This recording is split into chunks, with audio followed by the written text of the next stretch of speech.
Welcome to Mr. Bixel's Tutorials. This is the Conservation of Energy Lab Prep Tutorial. We have a lab coming up. The controlling question for the lab is this. Is energy conserved for a steel ball rolling down an incline? This assignment's in two parts. First, you need to come up with a plan for this lab and create your own lab sheet that shows what you're planning on doing in the lab. I'm going to be collecting that. This tutorial is going to show what a quality answer might look like. This tutorial also will show you what you need to bring into class on the day of the lab. I would suggest that you simply copy this down and bring it to lab. So, controlling question, is energy conserved for a steel ball rolling down an incline? My tentative answer is my hypothesis. And my hypothesis is yes, it will be conserved. But my hypothesis also includes an explanation of what I think the question means. And I think the question means that energy is the total energy present before the ball rolls down the incline will be equal to the total energy present after within experimental uncertainty.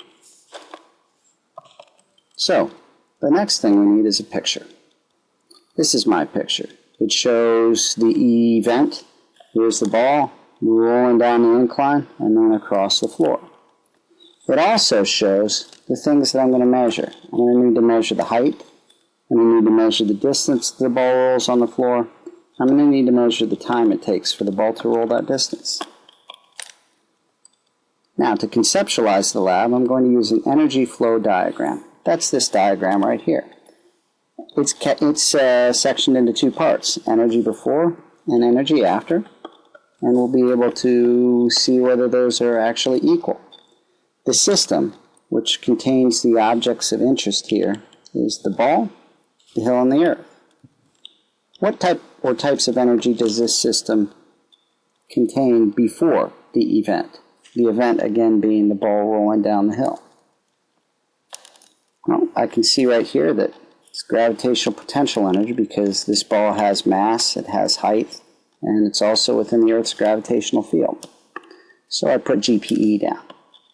Now, is there any kinetic energy?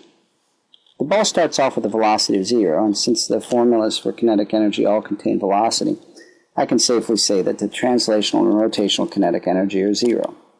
The other types of energy, chemical, nuclear, elastic, not really represented in this situation, so we can ignore them. What type or types of energy will it have afterwards? Well, notice that I've put GPE 0. That's because I've made a choice here.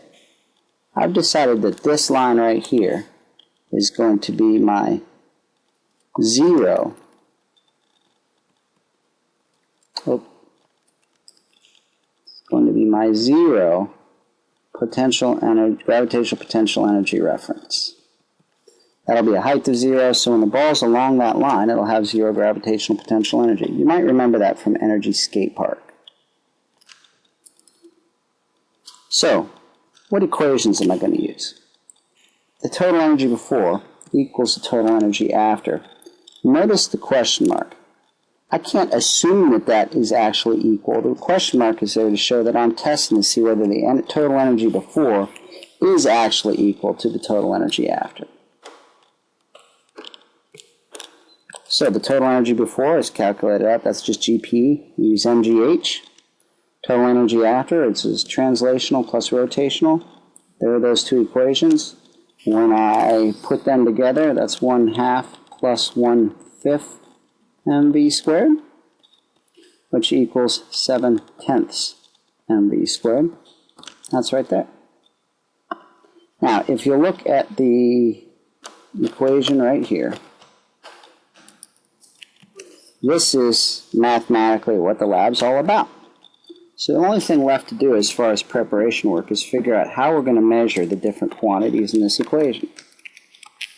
We're going to need to measure the mass, the height, and the velocity.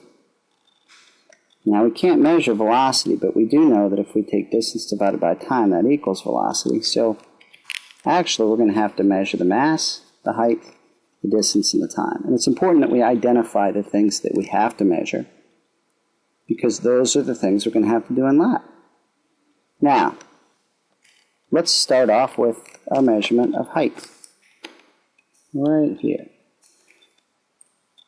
I think I'll measure my height one time. That'll give me a best value. And then to get the uncertainty, I'll just do sum of acceptable uncertainty. That'll give me my best value and my uncertainty for height.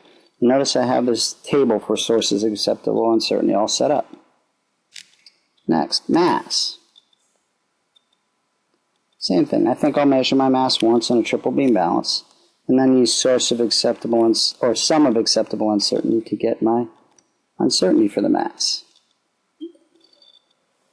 For the distance on the ground, same thing. I'll measure that once, and then use sum of acceptable uncertainty to get my uncertainty. And then finally, the time. I'm going to let this ball roll this distance about 5 times.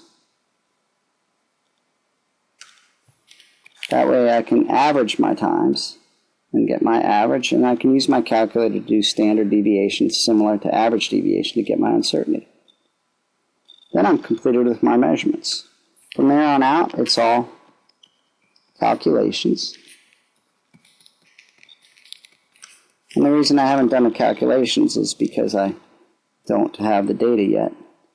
But it's just going to be finding my gravitational potential energy and the uncertainty and the total energy after with the uncertainty. So this is going to look like this.